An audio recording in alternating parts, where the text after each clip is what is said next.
Mi muchachos, ¿cómo están? Vamos a desarrollar el día de hoy lo que la Constitución de 1993 considera como el régimen económico, ¿verdad?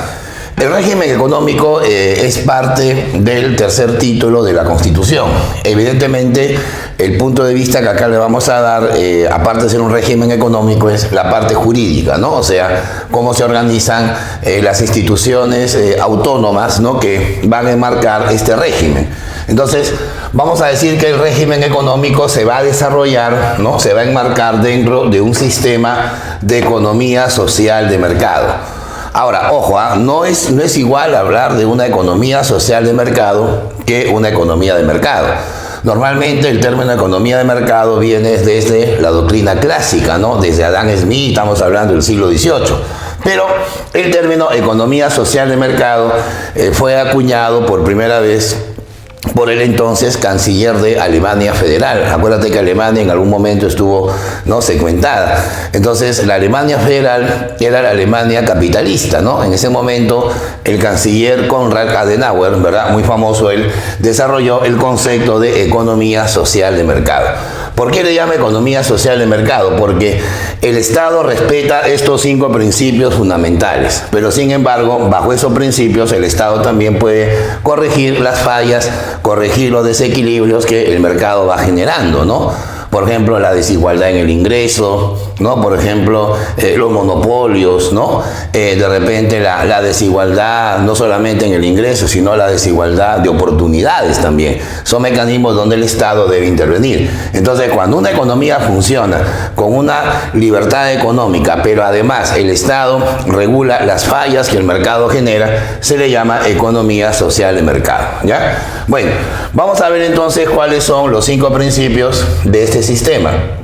Primero va a estar la iniciativa privada, ¿no? O sea, se respeta la propiedad privada de los medios de producción. A la vez propiedad privada, evidentemente, se desarrolla la iniciativa privada. En segundo lugar, la libertad de trabajo, ¿no? Significa entonces que las empresas pueden desarrollar labores donde evidentemente el Estado no fiscalice, donde el Estado no prohíba, ¿no es cierto? Porque hay algunas actividades donde el Estado tiene que dar el permiso, tiene que dar la concesión, ¿no? Pero de por medio hay libertad de trabajo y de producción, ¿no? También se acepta el pluralismo económico. ¿Qué significa el pluralismo económico? O sea, que se acepta toda forma de propiedad. No solamente la propiedad privada, sino que también pueden convivir empresas cooperativas, ¿no? Empresas públicas también, en algunos sectores estratégicos, empresas mixtas, ¿no es cierto? Como también va a estar el sistema de libre competencia, ¿no? El Estado tiene un organismo que se llama INDECOPI, que justamente establece las normas y las sanciones para regular la defensa del consumidor y la propiedad intelectual. Y también el sistema de contratación libre, ¿no? Todos sabemos que el contrato es un acto jurídico que genera obligaciones de las partes involucradas. Entonces, este es un sistema donde los trabajadores, los empresarios pueden establecer normas, establecer acuerdos de manera libertaria, ¿no?, sin que el Estado pueda regular o intervenir. Bueno, entonces en ese marco el régimen económico va a tener 3 organismos autónomos que son fundamentales, ¿no? Bueno, de esos 3, obviamente el más importante es el Banco Central de Reserva, ¿ya? Bueno, ¿qué viene a ser el Banco Central de Reserva? Mira la definición que le da la Constitución. Es una persona jurídica de derecho público, o sea, en términos simples, viene a ser una organización sometida a las normas del Estado. Porque hay personas jurídicas de derecho privado, donde evidentemente el Estado no establece normas, ¿no?, sino se regulan por sus propios pactos o compromisos. Acá no, es un organismo netamente estatal. Pero tiene autonomía, o sea, independencia, dentro del marco de su ley orgánica. Recordemos que las leyes orgánicas son normas o son leyes que permiten organizar un poder del Estado o algún organismo constitucional autónomo. Entonces, la ley orgánica establece claramente que el gobierno no puede imperar, no puede obligar al Banco Central a tomar una decisión. Es más, la Constitución señala que está prohibido que el Banco Central otorgue financiamiento al tesoro público. Bueno, eso suena muy interesante, pero si digo está prohibida la maquinita, suena mucho mejor. Porque la maquinita se refiere pues a la emisión inorgánica de dinero, ¿no? Y todos sabemos que en la historia reciente nomás de la República, hace 30, 40 años atrás, la emisión inorgánica generó pues la más grande hiperinflación de nuestra historia, ¿no? Por eso que para preservar justamente la estabilidad monetaria, ¿no es cierto?, la Constitución define la finalidad del Banco Central de Reserva. El BCR tiene que desarrollar políticas monetarias que estén orientadas justamente a que la moneda mantenga su estabilidad, mantenga su poder de compra. No estemos cambiando de moneda cada rato, ¿no? Que el tipo de cambio también, con relación a otras monedas extranjeras, se mantenga también estable, porque la economía pues es un sistema donde evidentemente pues un desajuste monetario puede conllevar a desajustes en la producción, en las finanzas públicas, ¿no?, entre otras cosas. Bueno, ¿cuáles son las funciones que están definidas en la Constitución y que se le obliga pues a cumplir al Banco Central de Reserva?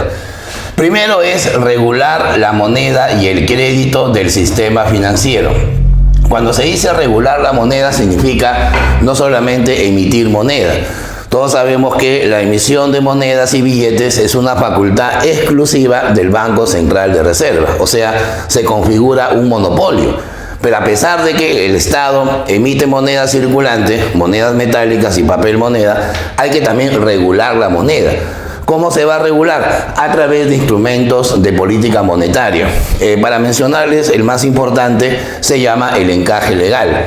El encaje legal viene a ser un porcentaje de los fondos que los bancos han recibido, de los ahorros que reciben, pero que no pueden prestar. O sea, es un fondo que está guardadito ahí en el Banco Central con la finalidad de, digamos, controlar el crédito que los bancos van a poder realizar, ¿no es cierto?, a los agentes económicos. Se supone que si el encaje legal aumenta, los bancos van a tener menos liquidez para dar créditos, ¿no? Pero también si el Banco Central reduce el encaje, va a expandir la liquidez. Pero eso también dependerá de las metas econométricas, obviamente las metas estadísticas que determina pues el Banco Central. Por eso se necesita que quienes integren el Banco Central, los que dirijan al Banco Central, deben ser personas muy versadas pues en análisis monetario, porque si ponemos pues a cualquier funcionario público que sea, digamos, poco conocedor del tema, pues va a cometer errores garrafales. Y eso ha ocurrido anteriormente con anteriores directorios del Banco Central. Así que el sistema financiero está supeditado a las políticas monetarias que maneja el Banco Central de Reserva.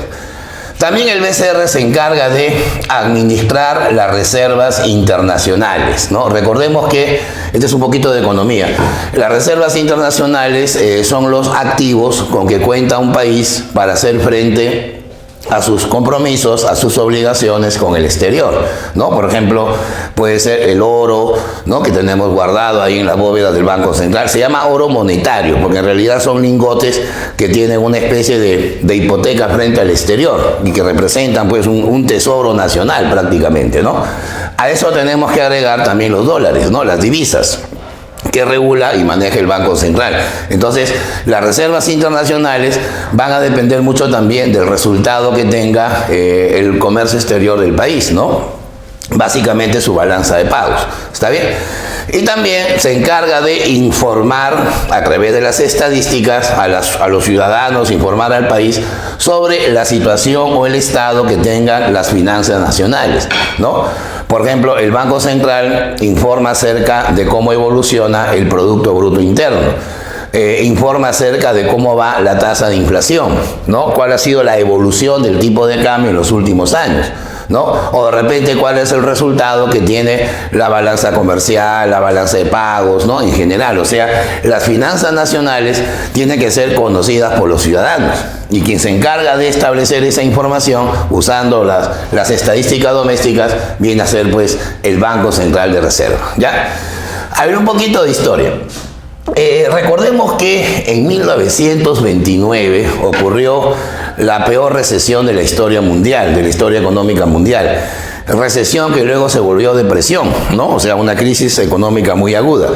Y en ese momento el presidente Augusto Leguía, que ya estaba casi en el final de su oncenio, mandó a llamar a unos hermanos, ¿no?, los hermanos Kemmerer, ¿Quiénes eran los hermanos Kemmerer? Eran los funcionarios del Banco Central de Alemania, ¿no? Del Deutsche Bank, como se le llama comúnmente. Y Alemania venía de una hiperinflación. Y estos hermanos se encargaron, a través de sus ideologías, de sus doctrinas, de sus políticas monetarias, de hacer que la hiperinflación alemana bajara pues a niveles los más ínfimos, los más reducidos. Entonces, Leguía, por esos contactos, trajo a esos hermanos para que puedan, digamos, asesorar al gobierno peruano, y le recomendaron que el país debería tener un banco central de reserva. O sea, un banco que no solamente se encargue de emitir moneda, sino que también regular la moneda, o sea, controlar la cantidad de dinero que la gente puede disponer, ¿no? Bueno, por eso que el BCR ya legalmente nace en 1931, ¿no? Es un banco ya pues de más o menos unos 90 años, ¿no? Ya va a cumplir su siglo también el Banco Central.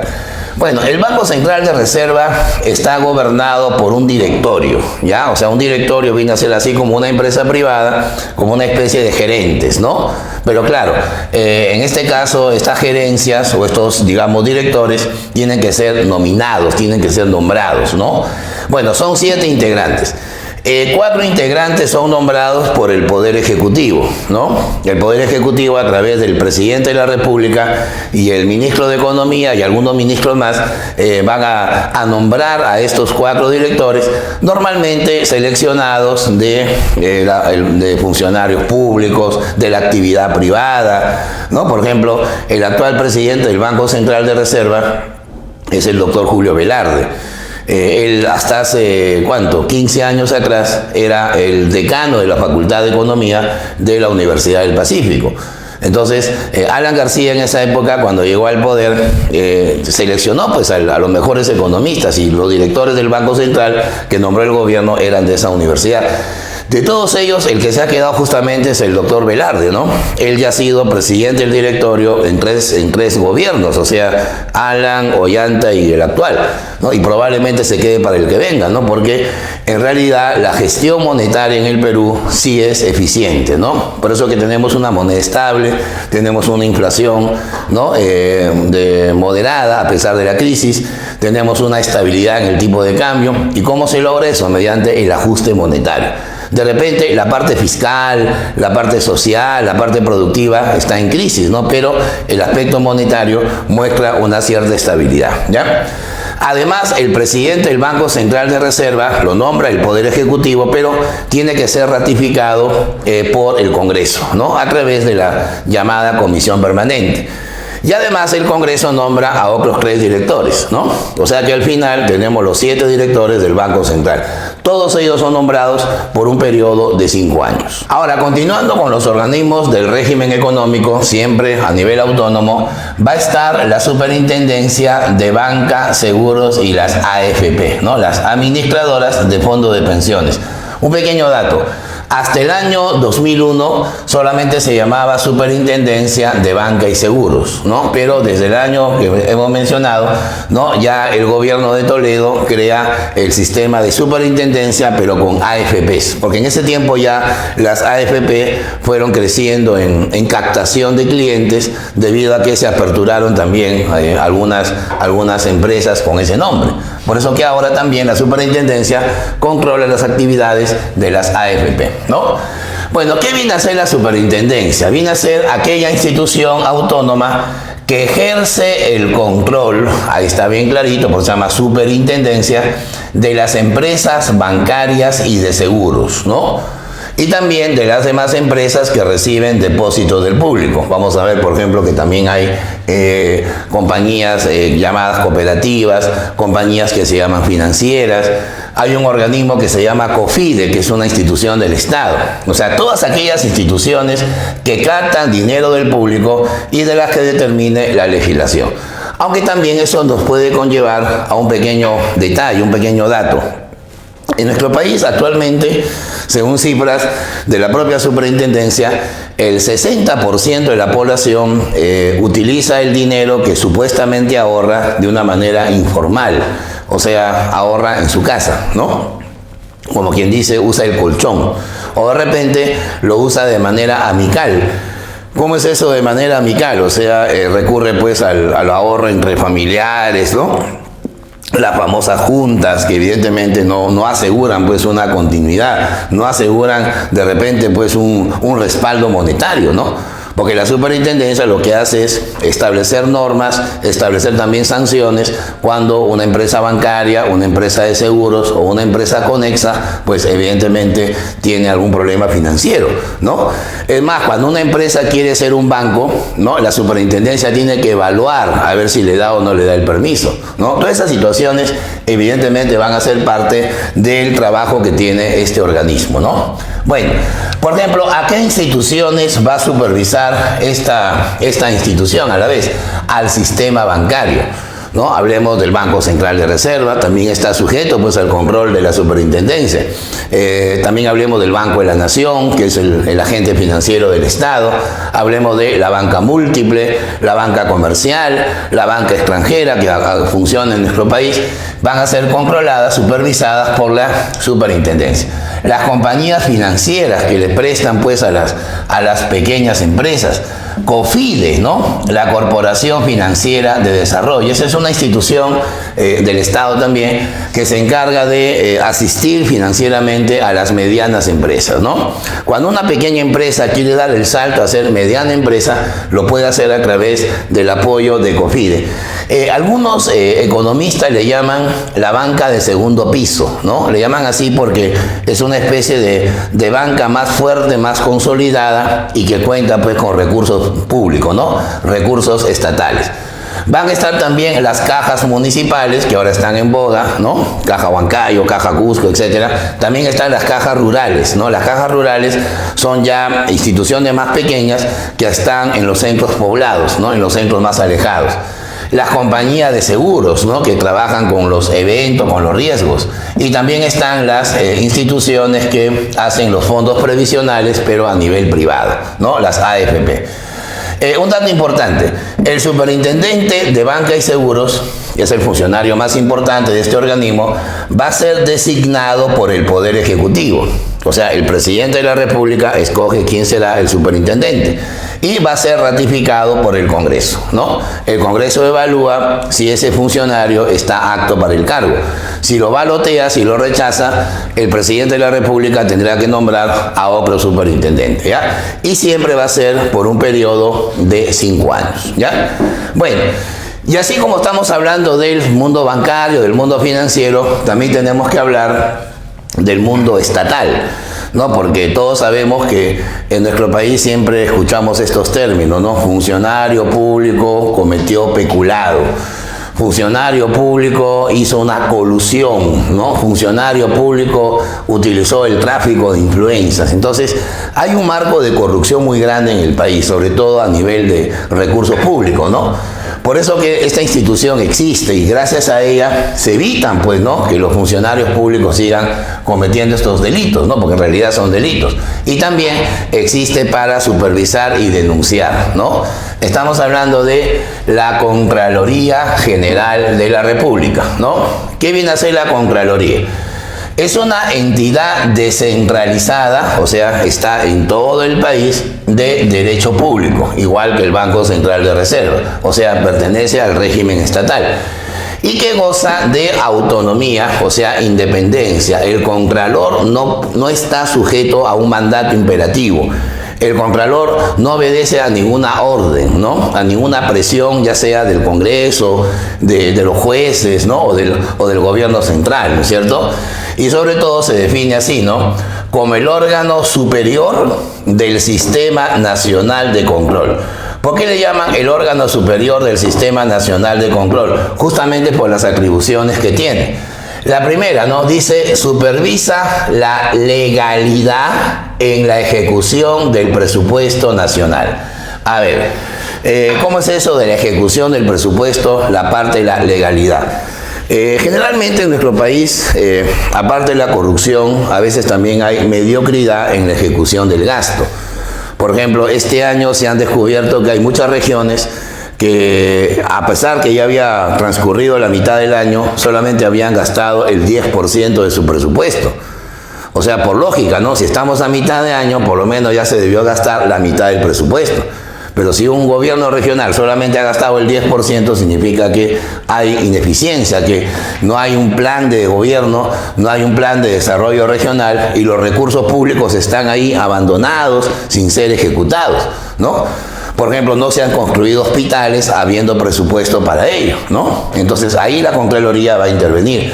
O de repente se desvían fondos, ¿no?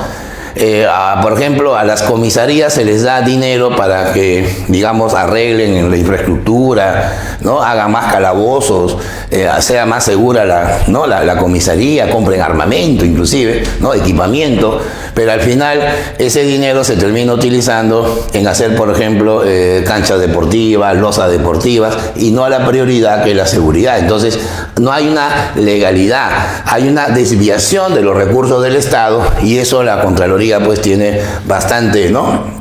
Bastante ejecución. Por ejemplo, en esta pandemia se descubrió que el comando policial había comprado menús de 87 soles. En ningún restaurante de Lima creo que un menú cuesta 87, ¿no? Entonces, ¿qué menú sería? Pues bañado en pepitas de oro, ¿no? Entonces, eso generó pues evidentemente un escándalo. ¿Quién lo descubrió? La Contraloría. La Contraloría hace una especie de auditoría, una especie de arqueo. A ver, ¿cuánto se te dio de dinero? Tanto. A ver, muéstrame las boletas. Vamos a comprobar si realmente has pagado eso. Entonces, ese es el control que se tiene que realizar, ¿no? Y a veces, en algunos casos, pues, ya la figura delictiva hace que el Contralor pues, sea una persona muy, digamos, vilipendiada a veces, ¿no? Vamos a ver por qué.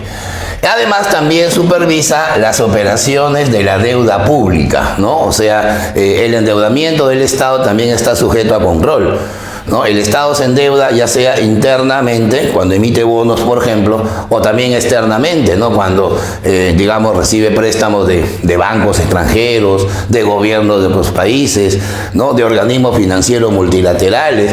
Todo eso es el límite, pues, que la ley señala, porque los empréstitos del Estado o el endeudamiento público se hace mediante ley. Eso es muy importante, ¿ya? A ver, el Contralor General de la República es designado, ojo a esto, por el Congreso. O sea, es al revés de la Superintendencia, a propuesta del Poder Ejecutivo, ¿no? Evidentemente, el Poder Ejecutivo señala quién debe ser el Contralor y evidentemente el Congreso debe designarlo, ¿no? Estudiar si realmente merece desempeñar ese cargo. Y además el Contralor, mira, va a estar 7 años en el cargo, ¿no? O sea que prácticamente va a fiscalizar a 2 gobiernos. Yo diría que hasta 3 gobiernos, ¿no? Porque imagínate que el Contralor sea designado en el último año de un gobierno. O sea, va a estar 1 año más los 5 años del que viene y 1 año del que vendrá después. O sea, es una persona pues pública muy importante, sobre todo para cuidar que los recursos estatales pues estén bien utilizados. Pero también el Contralor puede también tener errores, ¿no? Puede cometer faltas muy graves. En ese caso, el Congreso lo puede remover. Inclusive, ahorita, por ejemplo, hay un congresista que se llama Edgar Alarcón, que fue Contralor General de la República hace algunos años, ¿no? Y el mismo Congreso que en ese tiempo estaba, lo removió. Él ahora se ha vuelto congresista, ¿no? Es el autor del famoso chuponeo, pues, que se le hizo al presidente Vizcarra y por el cual casi deja la presidencia.